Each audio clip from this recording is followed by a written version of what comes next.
Okay, so you're going to start us off. All right. Hello, everyone.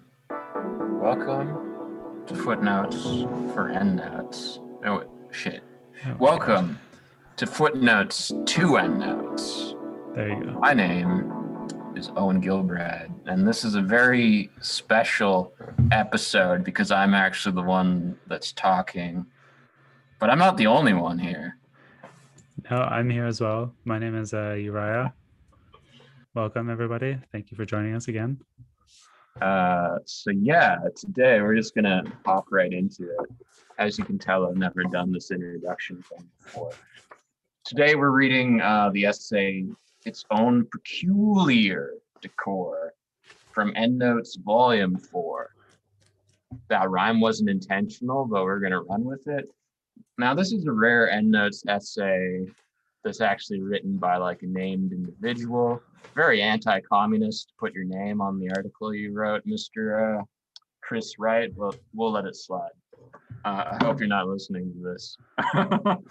So anyway, this essay is about a bunch of stuff. It kind of re-explores and expands on certain themes that previous Endnotes essays have talked about, like specifically about the American middle class, its development and its decline, the growth of the phenomenon known as suburbs, the logistics of home ownership, and the kind of like cultural milieu that puts people into, either in owning a home or in not being allowed to own a home. It kind of traces those 20th century developments in the United States, and we're going to talk about that. But we thought we'd start out by talking about our own particular experiences of living in different environments, from suburbs to rural areas to dense urban environments, and just sharing our own particular experience as far as like how that impacted our lives. So for those of you who don't know, I'm originally from Eastern Canada. I was born in New Brunswick. I lived there for the first 22 years of my life in St. John County, which is the St. John, New Brunswick is the second largest city in the Maritimes, but that doesn't mean it's a particularly large city. I don't know what the population of St. John is. I know that New Brunswick itself is a province about the size of Ireland, but it's like mostly empty. It's mostly woods. It's mostly just like the Trans-Canada Highway running for like hours and hours through dense forest and hills until you finally get to like a small town of a population of maybe like 10,000 people. There's only a few things that would approximate a city in New Brunswick. And for those of you who've spent your whole lives in actual cities like New York or Toronto or Vancouver, like it probably wouldn't, the cities in New Brunswick probably wouldn't seem like cities to you. There's like maybe a few two-story buildings and like there's a bit of a sprawl and there's some suburbs, but really it's just like a cluster of people living in something that's kind of like bigger than a town. So this is where I grew up. I lived in the suburbs outside of St. John, New Brunswick. Most of those suburbs were created in the decades leading up to my birth. They weren't anticipating my birth, I imagine. They were built largely because there's an oil refinery in St. John, New Brunswick, the Irving Oil Refinery, one of the largest employers in the city. Like they are the primary employer, I believe, and they kind of own the city. Like most of the other industries in St. John kind of count on the Irving family to supply them with jobs. And I believe the Irving family is on the list of like the wealthiest families in the world. So they've got The Irving family own like all of New Brunswick and basically almost all of like the Maritimes in general. Like they own the media out there. They own like grocery stores there. They're in all kinds of different industries. Huge family. Yeah, they've got like the fuck you money. They're basically the only people out east who've got fuck you money, maybe like the Trailer Park Boys, but I think they live in LA now. If you're growing up in like New Brunswick and you were like a young leftist or like a young anarchist or whatever, like it would be cool to like hate the Irvings. Irvings. And I mean, like, there's plenty of good reasons to hate the Irvings, but we won't get into it. When I was a teenager, there was like this alternative, like zine kind of like newspaper that would like, you know, talk about politics and like cool music and stuff. The Irvings bought them up and turned it into like the lifestyle section of the newspaper. So yeah. But all that to say, I lived in the suburbs outside St. John, New Brunswick, where it was like mostly families who either worked directly for the Irvings or like for some other industry that was heavily reliant on the Irvings. My father was like a chemical engineer at the oil refinery. So growing up, like there certainly was this feeling of being part of like a middle class, but it was one that was like sort of an artificial construct created like very specifically like for one industry, for one family, no less. Living in the suburbs, like there wasn't really any sort of public transit. Like if you wanted to take the bus into the city proper, it came once a day. It came at like 11 a.m. in the morning. I think it was like mostly for like retired, like old people who wanted to like go shop in the city to like go do their shopping. Like you couldn't really rely on the bus if you were like a worker in the city and you lived in the suburbs. And if you wanted to walk in the city, if you wanted to walk from the suburbs to the city, I did this a few times. It took about 3 hours. Like 3 hours walking along the highway, people honking their horns at you, like, because they probably assumed that you had a car accident, like, because why else would you be walking? So basically what I'm saying is if you were an adult living in these suburbs, you needed to own a vehicle. You needed to own a vehicle in order to get anywhere. If you wanted to go to the grocery store, like that, it would be an hour and a half long walk, even to go to the grocery store in the suburbs. If you wanted to go to the schools, if you wanted to go to the movie theater, like things were just so spread out there that you essentially needed a vehicle. And this is the general reality of the East Coast. And I imagine like other parts of rural Canada where it's mostly just fields and woods and highway. Like if you want to get anywhere, like you have these little clusters of human habitation, and then like if you want to get to the next cluster of human habitation, you got to drive for an hour or you're going to be walking for an entire day. Now that might sound picturesque, and yes, it is. It's like, you know, it's nice to be around nature, but like the practical reality is that like once you've been living there for a while, if you want to get anything done, you're essentially just driving through the nature. You're not really interacting with it in any meaningful way. Well, so when you were living in these New Brunswick suburbs outside of St. John's, what were the industries that most people were occupied in?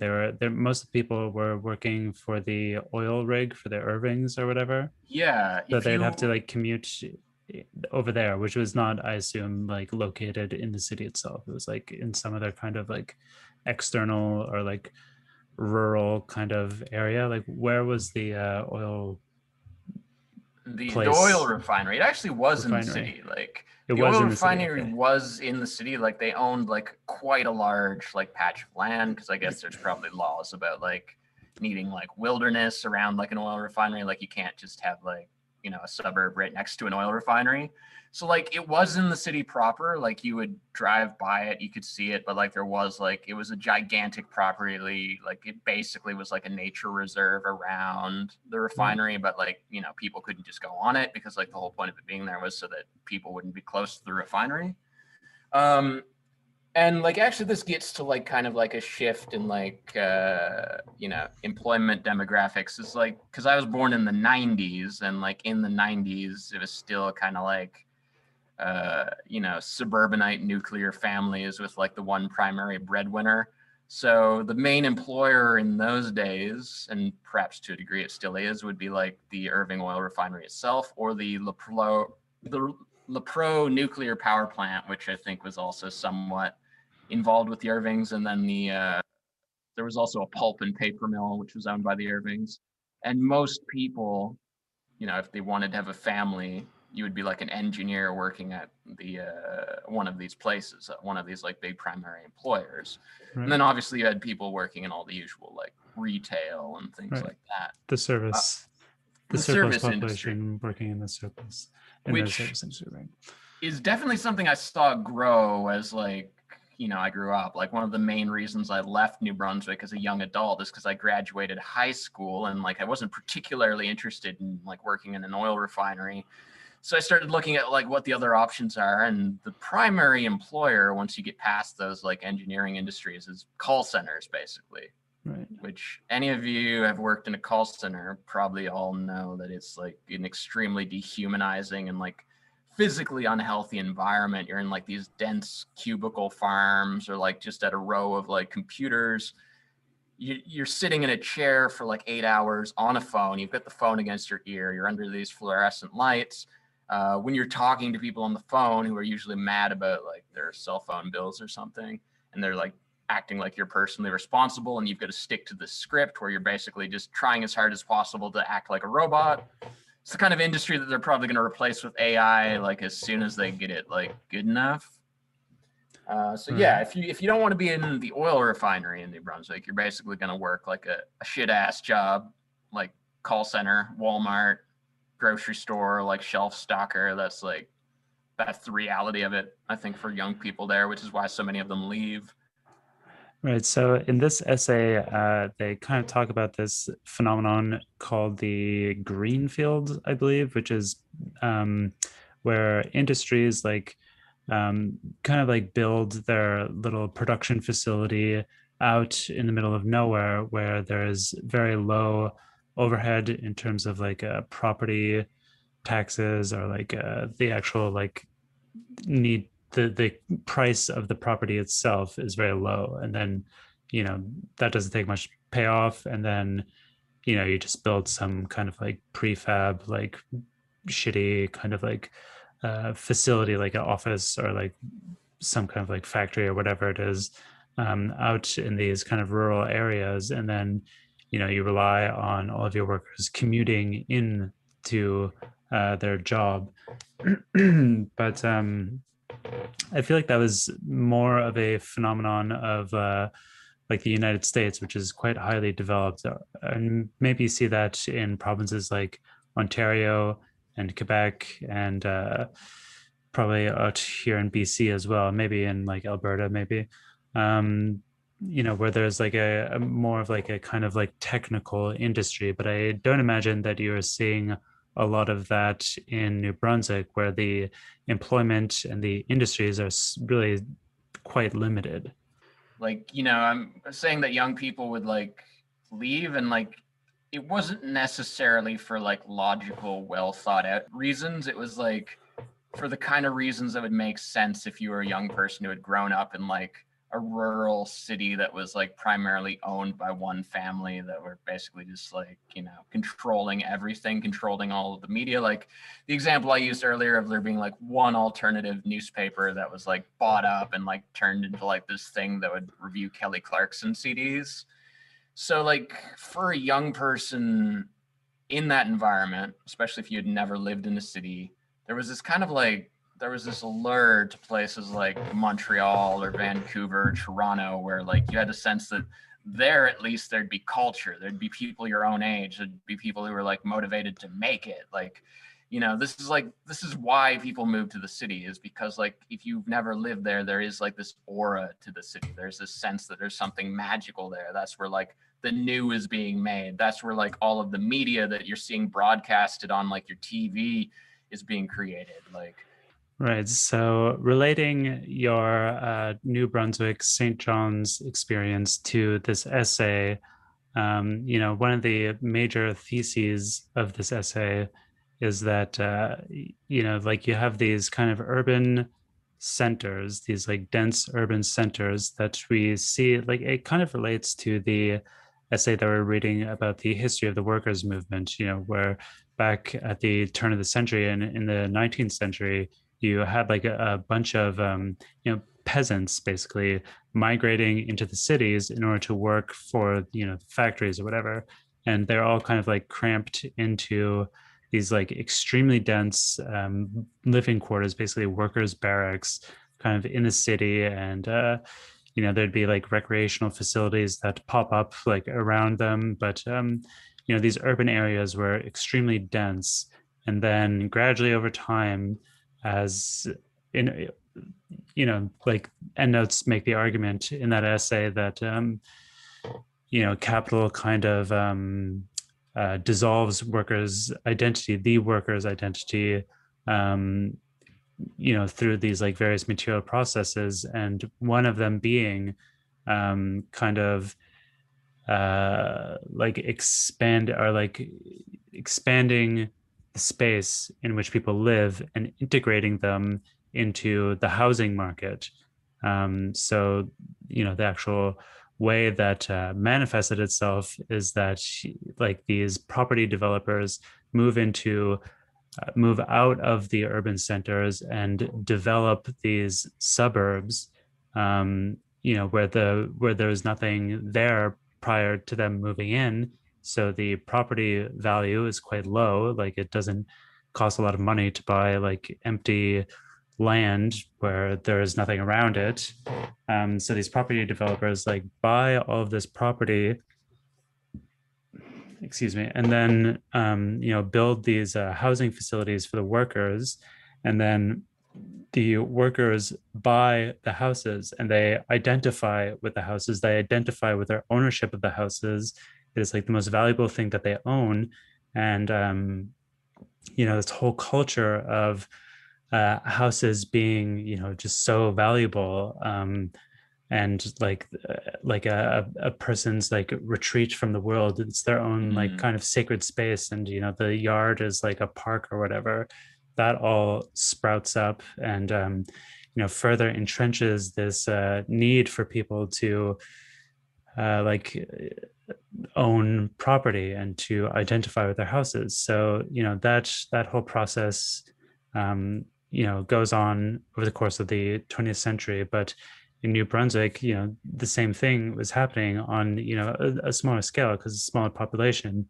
And here in the provinces of Canada, we are really just a province of the United States. So everything happens later and at a smaller scale. But basically, what must have happened is people were living in the city center and then working for probably the very same industries that they are still working in, like the oil refinery and like a pulp mill, because like lumber is like an old export of Canada and all of its provinces.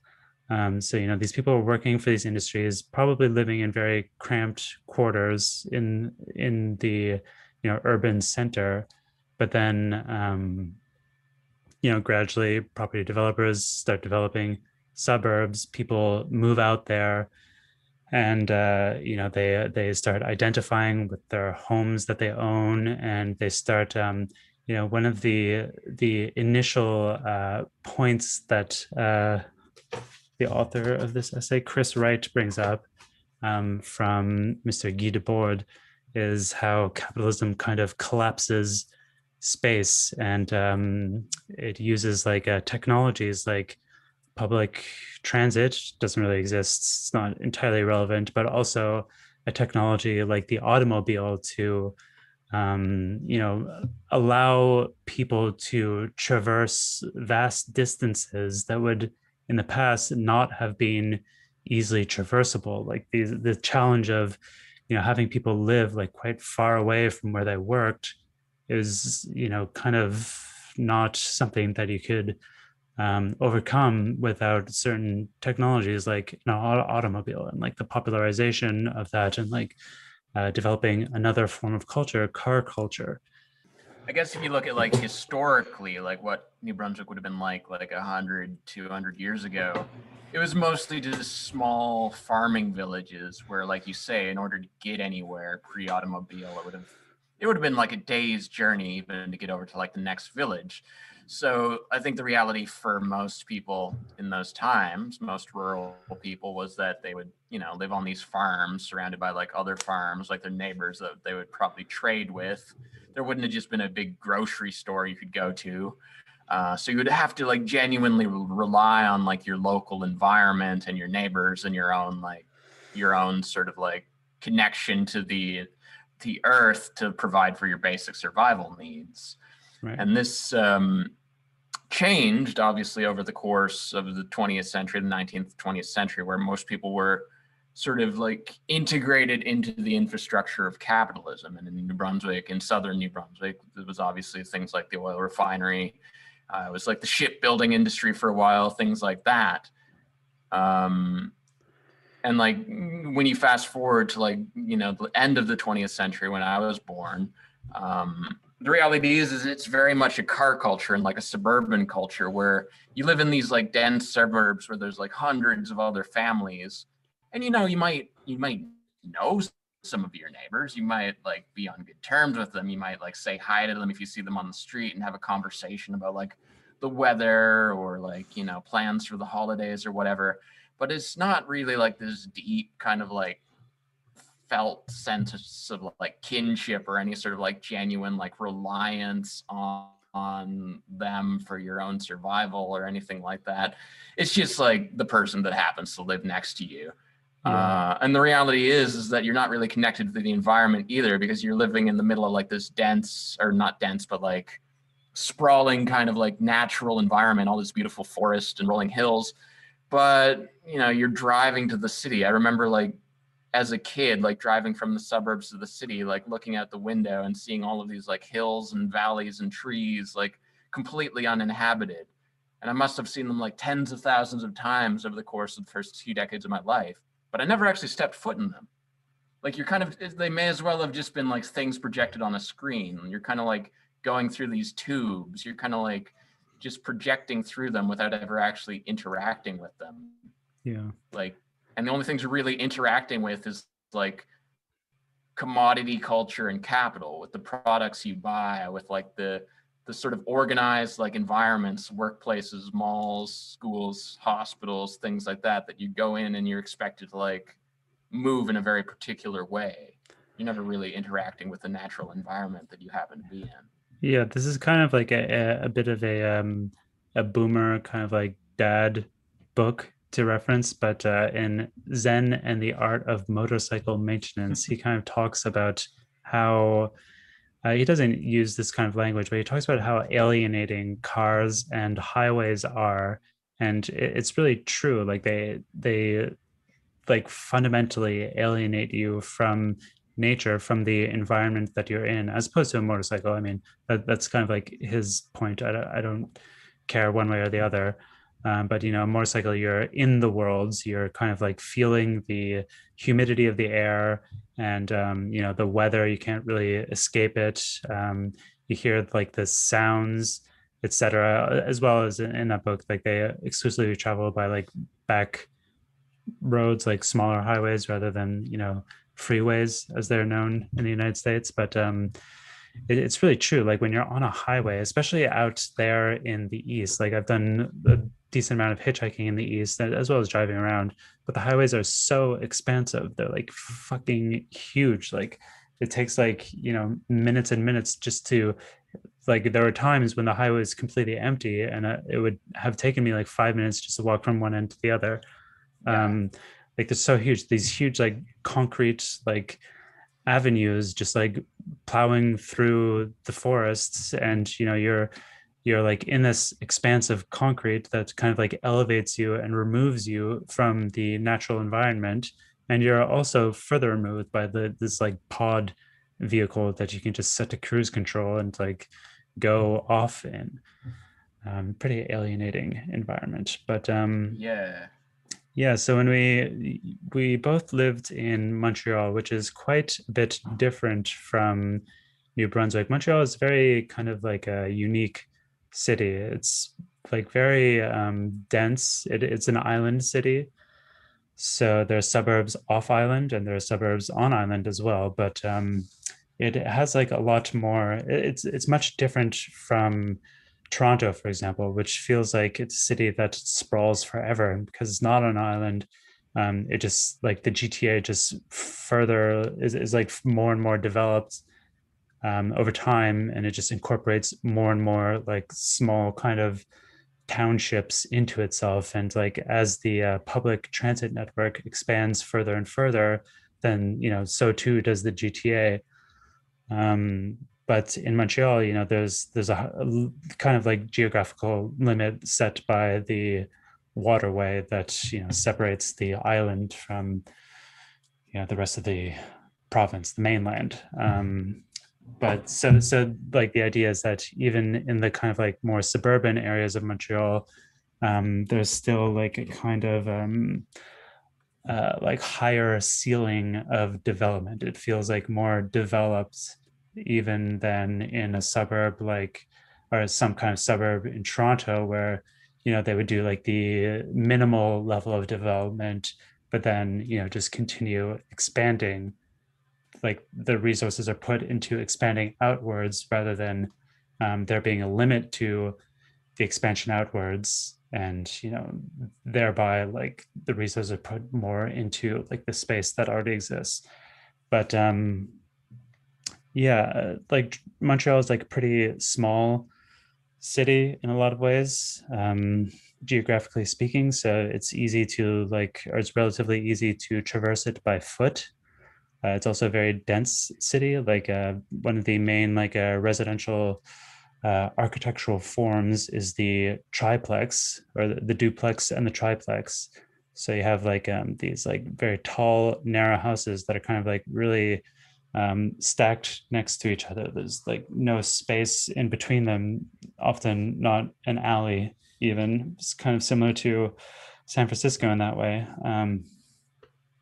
But yeah, you have these like very tall, narrow houses, each floor occupied by like a different family or like collection of roommates. They're all living in this one building together, and they're all on this long street filled with similar houses. So a lot of people around you.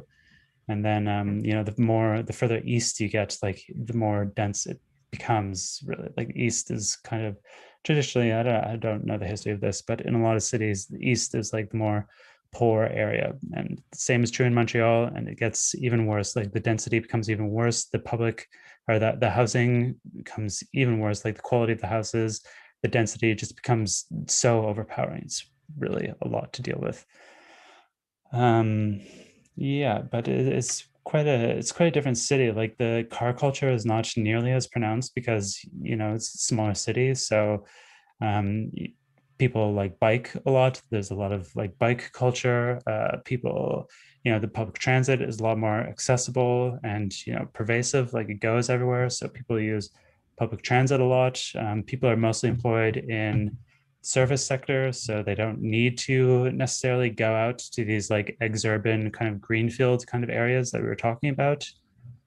I've lived in Montreal for some time, and I've you know traveled throughout the city, and I have some understanding of it. So, well, it's a lot different from living in a rural environment like New Brunswick. It's also hugely different from living in a city like Toronto, which is like a whole another beast. Like Toronto is a real sprawl city. Like as I mentioned, it's kind of like LA is another famous sprawl city. It's just kind of like endless suburbs just being like added onto each other, going on forever and ever. And people like there's some like service work out in the suburbs that keeps people occupied, but most people will have to commute into like the metropolitan area, which is where the metropolis is kind of defined by like the density of employment. So like the downtown sector is where the most employment is.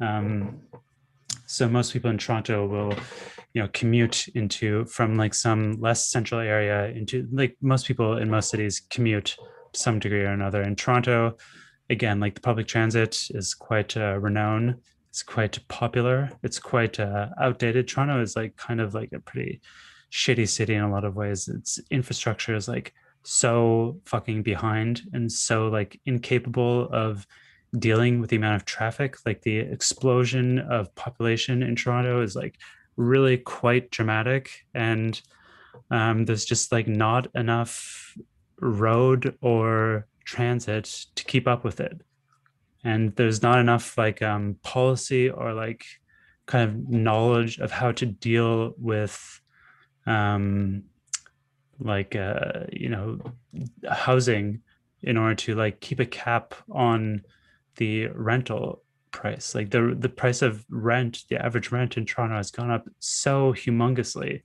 in the past, like even just like the past like 5 to 10 years. It's like really skyrocketed, and most people like have to travel on the subway, which is like cramped basically at all times. It's like you have to like, I remember when I was commuting, like working kind of during peak hours, needing to commute during peak hours. I have to let like two or three subways go by before I could, find a space, which is same as in Montreal when I was, a student and having to take the metro at the kind of peak hours. It's really fucking annoying, really frustrating. You know, sucks, but also like the roads themselves are just like kind of like always traffic jammed during peak hours. Like the infrastructure is just not able to keep up with the demands of the actual population itself. But yeah, how does this all relate to this essay? I mean, the essay is about like the creation of kind of like suburbs, and how like urbanization fits into the overall capitalist agenda, if we can call it that. So the like it kind of it's a bit of an unfocused essay, kind of like this podcast episode, you might say, a bit unfocused, a bit all over the place, kind of starting in one place, ending up in another place. But the initial sections of the essay are kind of about what we've been talking about how like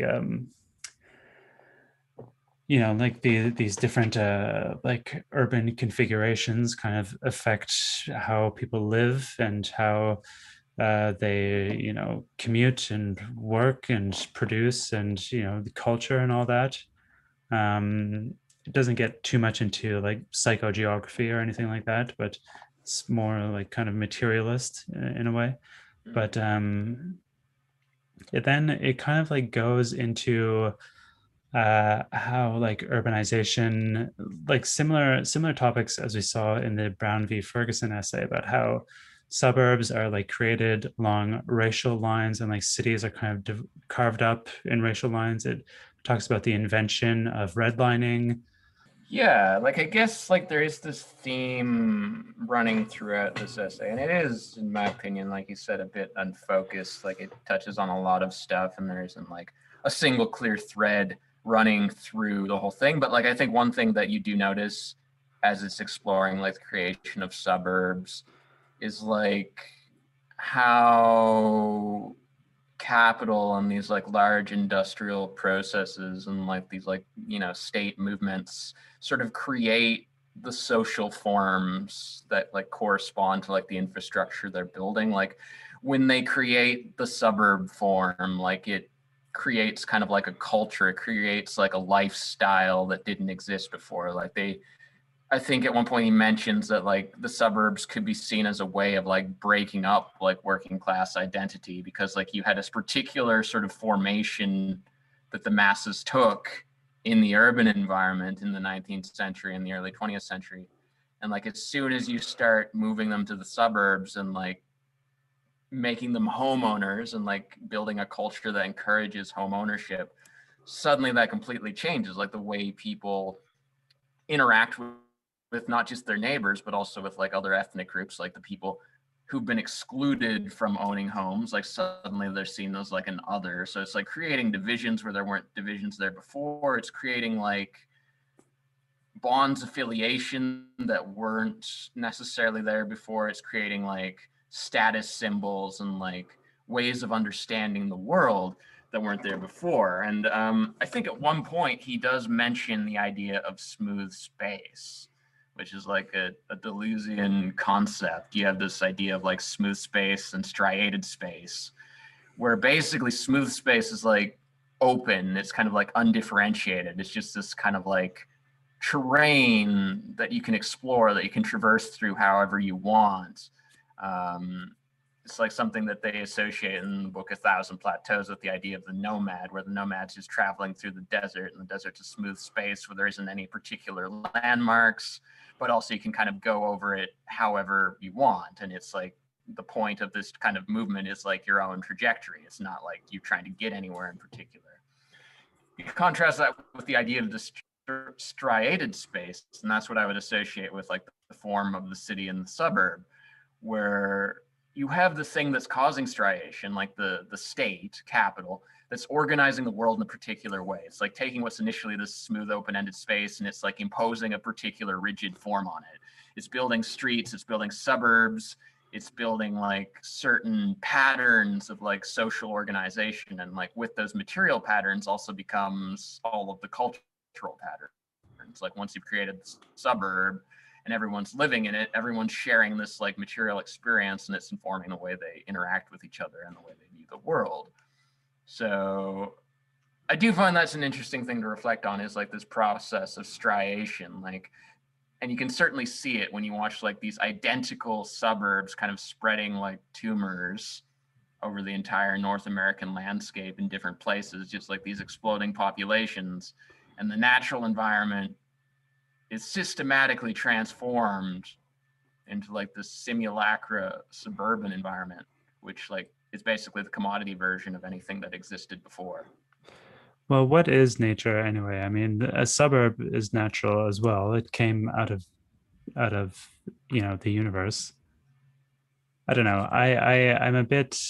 I mean, like I was thinking about kind of like the conclusion of this essay and kind of relating it back to the essay on logistics, as well as my conversation with Jasper Burns, where like he kind of like makes the argument that to actually like get like an ecologically sustainable communism, you're going to need to move away from the city as we know it. Like these urban population centers are not sustainable in any way that you could possibly think of.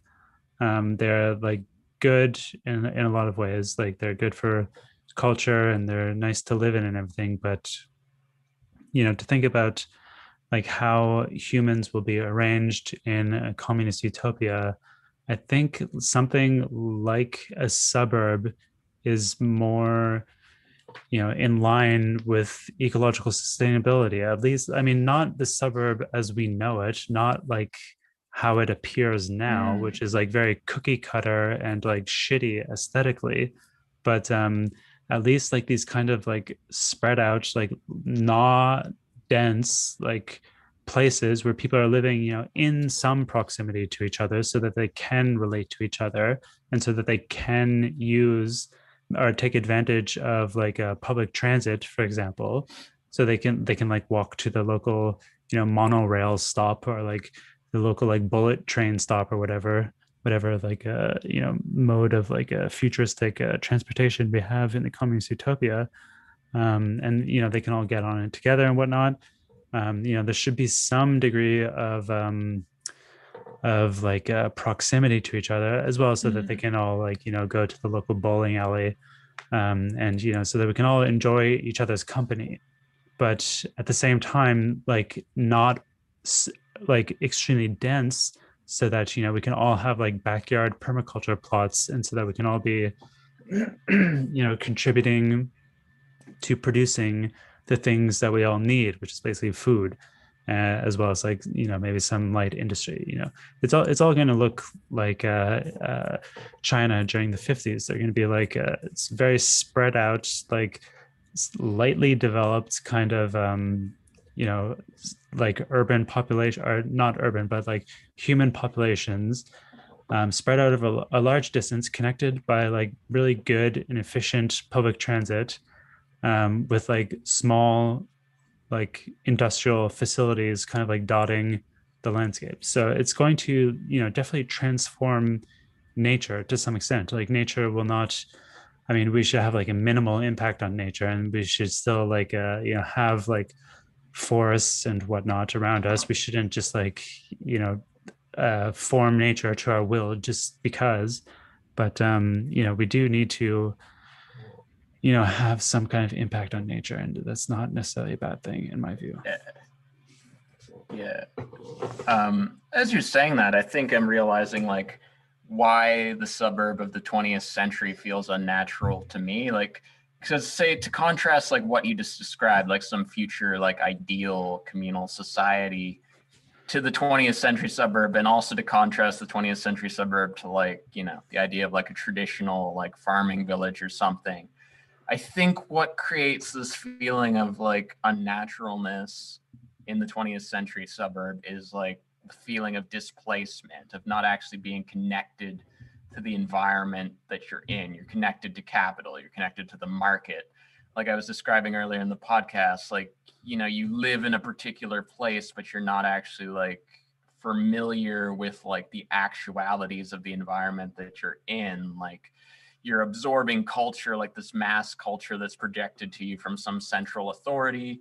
You interact with the road as like this symbolic thing, road, to get to like another symbolic thing, your job, symbolic thing, the grocery store. Like, you're not actually in a qualitative way experiencing anything unique and like immediate in the environment that you're actually in. Like, you're only interacting with people as coworkers, as like certain like, you know, like law enforcement figures, bosses, etc., etc. So I think like what I would actually want to see, because like in terms of like density and like the amount of nature, like, yeah, a suburb does seem more ideal to me than like a really dense and kind of like mechanistic urban environment. But I'd like to see something like a suburb with an actual sense of like immediacy, like where you're actually have a meaningful like engagement with the environment you're inhabiting and the people around you. Like, you're producing locally your own culture, and there's like a sense of that being like vibrant and real. You're not just like absorbing like the packaged, commodified, like mass identity that everyone's been sold. Yeah, I mean, definitely. I think to kind of like put it in very vulgar terms, I mean that sort of culture is going to follow from creating like the material basis for such a culture. Like the kind of like way things are laid out in this essay, as well as the other essays that are related to it, is that first came these kind of like economic drives to set things up in a particular way to separate workers spatially from the site of production in order to generate a profit off of selling them houses. And then came the cultural forms of how workers basically coped with that, like the identification with the house is basically a form of coping with the like debt that one is saddled with as a homeowner. Mm. As well, like the identification with the car is a form of coping with the need, like one's fucking life dependency upon automobiles in order to get to traverse the like completely unrealistic space that separates one from one's work. It's completely absurd the amount of distance that people travel. Like in fucking Toronto, it takes like 2 hours sometimes to commute to my job. It's insane. People are doing that shit all the time. 2 hours one way. It's fucking insane. From one end of the city to the other via subway, even via car in like traffic. It's way too much time, way too much distance. In Los Angeles, famous city of bumper to bumper traffic, is completely absurd. So we have to like overcome. I think the one of the like fundamental, at least one of the real problems with the suburb as it exists, is that it is not like a rural community as it kind of like superficially resembles. It is like a capitalist community. People are not Yeah. producing where they live in the suburb. They're inhabiting one kind of like confined atomized space, and then commuting to their job where they produce value. So Yeah. yeah, as you say, like in order to make the suburb like a revolutionary commune, you're going to need to move production into the suburb. Yeah, exactly. Because like the way the suburb actually exists is like it's set up in such a way that all you can really do if you live in the suburb is keep participating in capitalism. Like that's your basically your only survival option. Like, I mean, not even to get into like the way the education system's structured where you're like only taught to be able to do that. But even if you say knew how to like grow your own food and like raise livestock or anything like that, it's not like you can legally really do that. Like you can't really like have cows in your suburban yard and like grow your own vegetables. Like most places would have like restrictions on that. Like the I whole think I culture think is you set can up to the grow opposite. produce and you can have like some limited livestock, but yeah, probably not a cow. I mean, I know you can have like chickens and maybe goats and like a pig or two, like some small limited stuff. Probably not. Maybe yes or no, doing like your own butchery. I don't know, but yeah, I mean, I think you can definitely grow food. I mean, so long as it's not like projecting up into the sky and like inhibiting other people's views or something. I don't know. So no fields of corn. Yeah, I mean, we don't want that anyway. That's not a permacultural kind of approach to producing grain. Like we don't want corn. It's too Corn will monocultural. be illegal in the communist Yeah, utopia. we need to totally like reconfigure our diets and not be so dependent on grain like wheat and corn. We need to. I mean, one of the things Jasper floated is the idea of using acorns instead because they're more, I guess, ecologically sustainable. Like an acorn tree is better than a field of corn or something. Yeah, that's one of those things. As soon as you start thinking about like actual pragmatic stuff, you're like, oh shit, yeah, a lot of things would change. Yeah. But like, I think you also got to be willing to allow for that to change. And I think like one thing that's valuable about reading these essays about like the 20th century and the American middle class and like these sort of forms that emerge is that you quickly see that like the things that you happen to be born into, like the particular cultural conditions, just reflect a very brief moment of history. They don't really speak to anything eternal and everlasting like the house and the suburbs and whatnot. So, like if part of like moving to a new model of society is embracing like a lot of very radical changes in every area of life, I think part of what can help a person like actually like not just prepare for that, but actually like start really thinking about it is to recognize that like whatever they've known up until now is like just as much just like a particular historical moment. Like Yeah. this has been like the case for all of human history is like everything's constantly changing. Yeah, that's certainly true. Everything is constantly changing, and everything that we know now is really a product of capitalism, and we should not be attached to it. Basically, I mean, I think like I don't know, like there's something about like like neighborhoods in Montreal can be very self-sustaining. I mean, there's something a bit hopeful there, maybe. And like I know in like European cities have like much different configurations. They're more developed on the kind of neighborhood level, and they have more like public space at the neighborhood level for people to like come and hang out in. Like I guess the culture is just like very different. America really sucks. I remember like traveling around the West Coast as like a hitchhiker, kind of like vagabond style guy.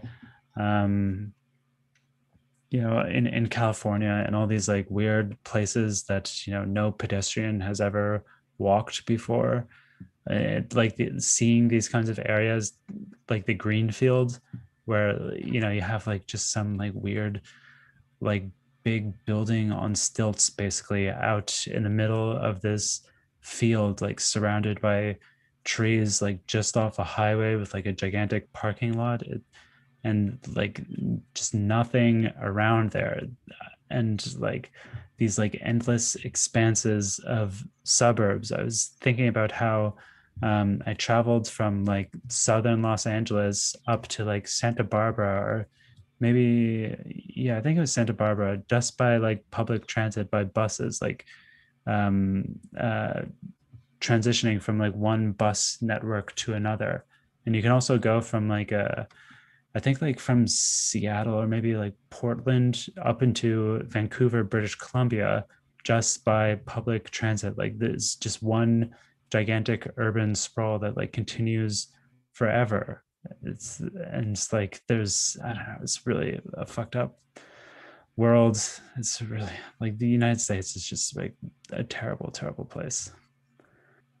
Yeah, I think there definitely is an advantage to like Canada just being like less developed and like less culturally dense. And like when I say culturally dense, like I specifically mean like capitalist commodity culture.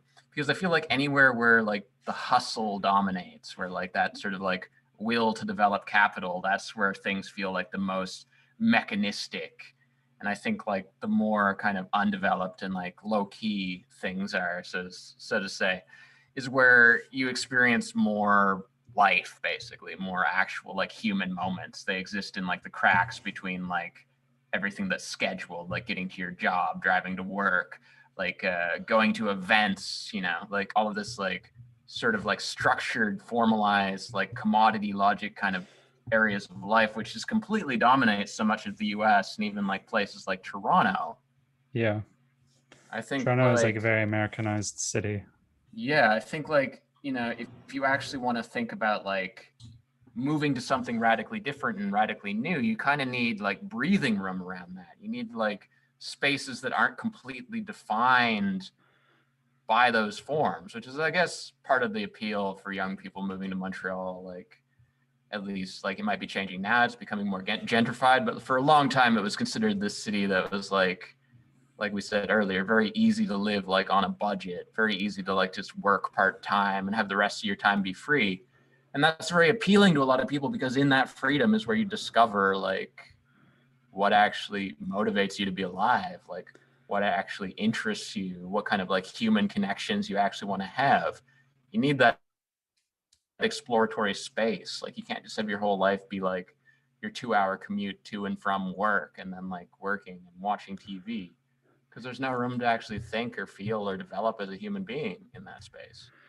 Yeah, it's true. I mean, Montreal has this reputation of being like quite cheap. The rent is still quite cheap. It's certainly, I mean, likely the cheapest like city in Canada. Cheapest like big city. Maybe Halifax is cheaper, but Halifax is like fourth on the list. The top three like cities in Canada being Vancouver, Toronto, and Montreal.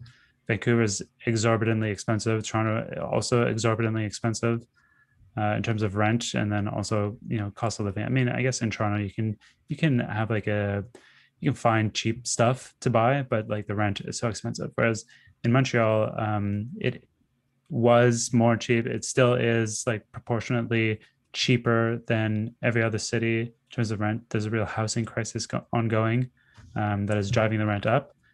But yeah, it's cheaper, and even for Anglos, there's decent amount of, because like like there's so much culture. There's a lot of like cultural work, meaning service work.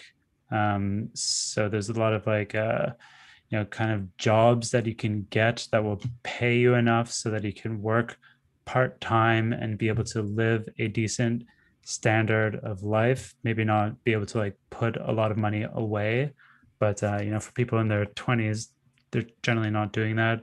It also is like a big university town. They're like uh, McGill is like a the Ivy League of the North. Concordia is one of the biggest schools in Canada, and then there are like a number of French universities as well as all kinds of other like technical and trade schools. So it's a big university town, which means that there's a constant amount of like young people like moving through and kind of like revitalizing the culture, or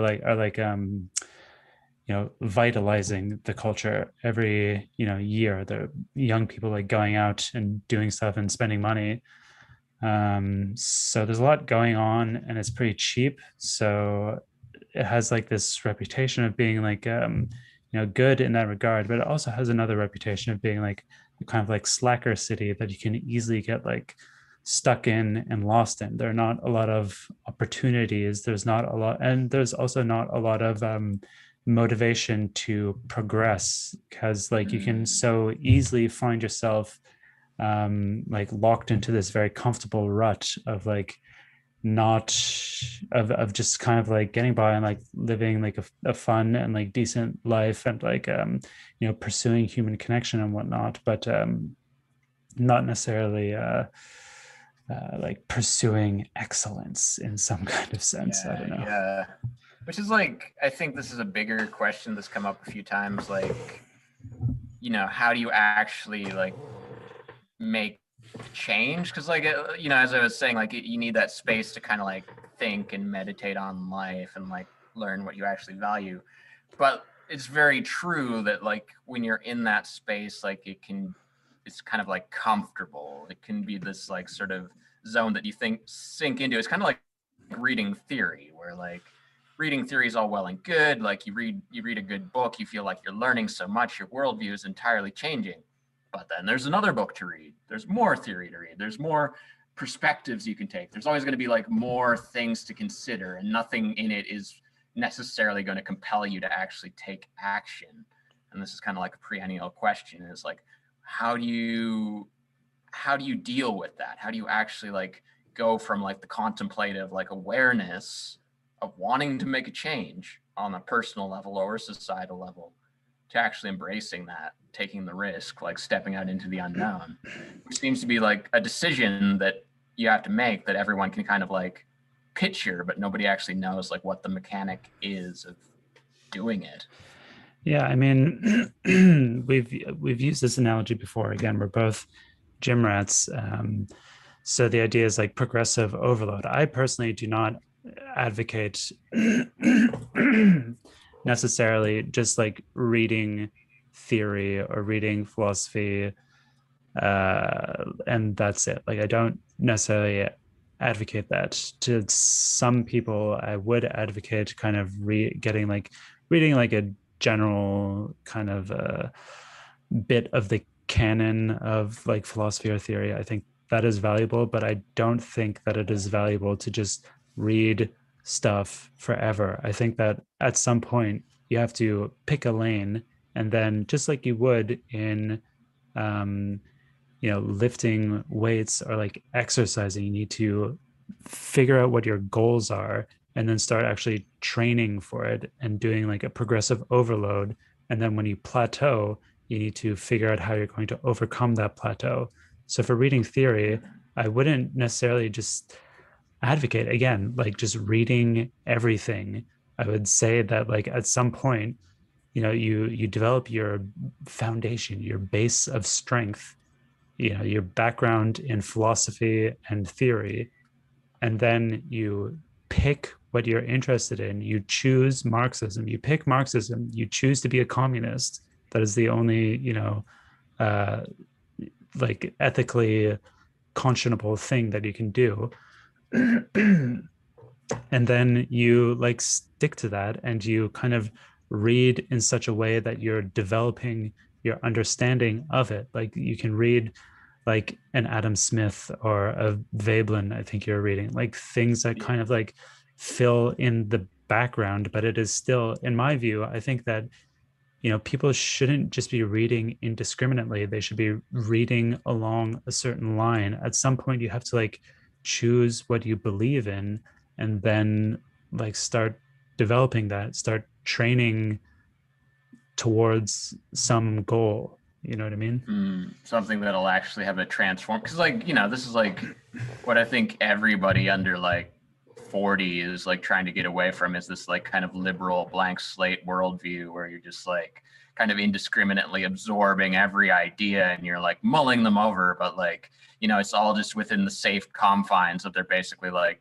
commodities and pieces of flourish that you're trying on. Like, oh, I read all of the Communist Manifesto, I read all of like the quotations of Chairman Mao, is like just for something to do, and it didn't really have any kind of effect. Like ultimately, like with any sort of thing that you're engaging with, be it like theory or media or like something like working out, is you're doing it because you want it to transform you. You want it to take you from where you are now, just in the realm of potential and contemplation, to like a different actuality. It's like if you're sculpting a statue out of a block of marble, at a certain point you start cutting stuff away, and like you're kind of like reducing its potential to be other things. Like as you sculpt the block of marble into like a particular statue, like you're losing the potential of it being any other kind of statue.